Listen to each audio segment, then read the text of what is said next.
Hello, my name is Molly Sharp, and I'm the artist in residence for the American Viola Society for January and February. Today, I want to share with you my perspective on how to be happy in a professional orchestra.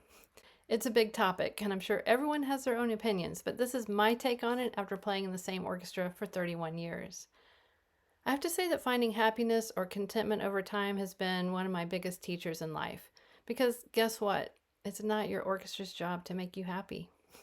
Yes, they should provide a professional and safe workplace, but in the end, you have to figure out your own path to happiness. Orchestras can be in a tough environment with lots of perfectionism, and many orchestras live in survival mode. There's never enough money, never enough time to rehearse, your playing is never good enough. It can be hard to thrive in that environment year after year. Now, in thinking about the topic of how to be happy in a professional orchestra, I found that most things fell into two categories: burnout management and mindset. So, first up, let's start with balance. I highly recommend that you have something outside of orchestra that is yours, a creative outlet, whether musical or not, that lights you up. Let's face it, you have to have a high tolerance of repetition in order to be a musician, so having something novel and different outside of work is crucial. Build relationships within the orchestra. I don't mean you have to be friends with everyone in the orchestra, but you should, at the basic level, know everyone's name.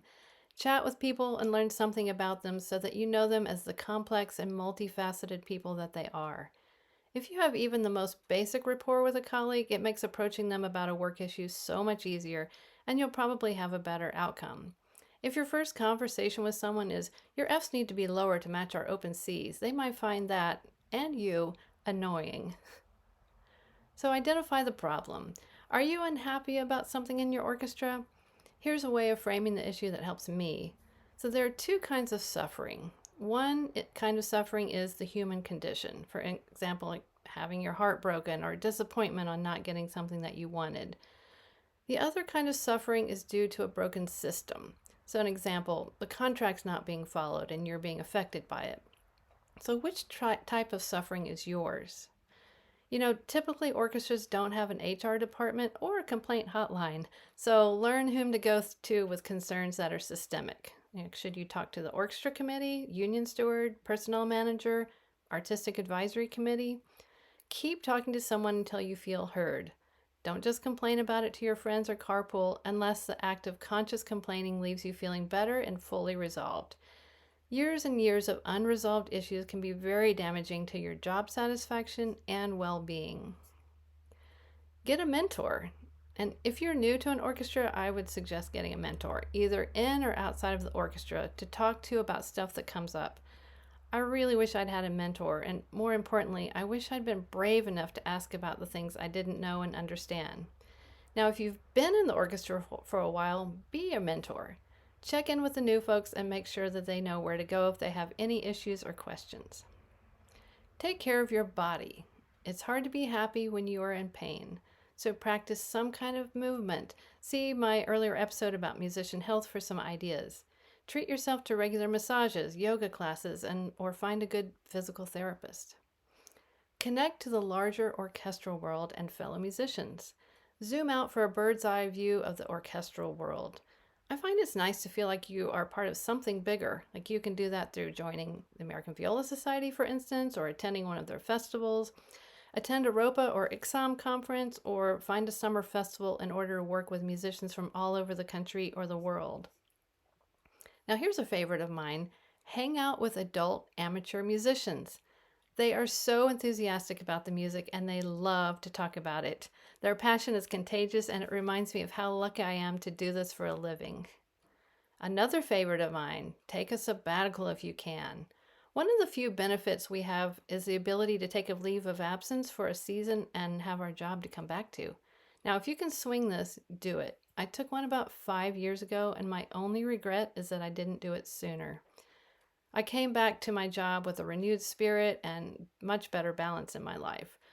The best advice about a sabbatical that I can give you is plan ahead. I began planning mine about 2 years before I took it. Now, if you can't swing a whole year, can you get an extra month off? See what's possible. You'll be really glad that you did. Now, the next two suggestions are about your mindset. The first one is what I call the artist versus the artisan identity. I think that being an orchestral musician calls on us to be both artists and artisans. And while we like to think of ourselves as artists, most days we are artisans. We are helping someone else realize their vision. We have the skills to craft a beautiful phrase, and we can play in any style. We are highly trained and skilled, and we practice our craft for as long as we play our instruments.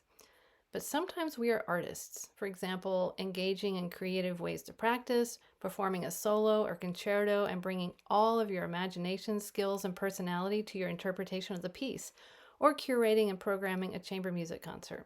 All of these things are about the act of creating. I find it helpful to understand when I'm being called to be an artist or an artisan. Lastly, find meaning in what you do. That's up to you. As a violist, I love exploring how my part lives inside the other parts. But those offbeats and your 400th nutcracker, finding meaning in that, it's up to you. You may be familiar with the story of the three laborers. So there were three men, and they were busting up rocks, and someone comes along and asks the first one, like, what are you doing? He says, I'm busting up rocks. Leave me alone. And the second guy says, I'm earning a living and providing for my family. That's my main concern. And then he asks the third guy, he's like, what are you doing? He's like, I'm building a cathedral. So I like feeling like I'm part of something bigger. And also, maybe I wouldn't last very long as a violist if I couldn't embrace the tremolo, offbeats, and Strauss waltzes.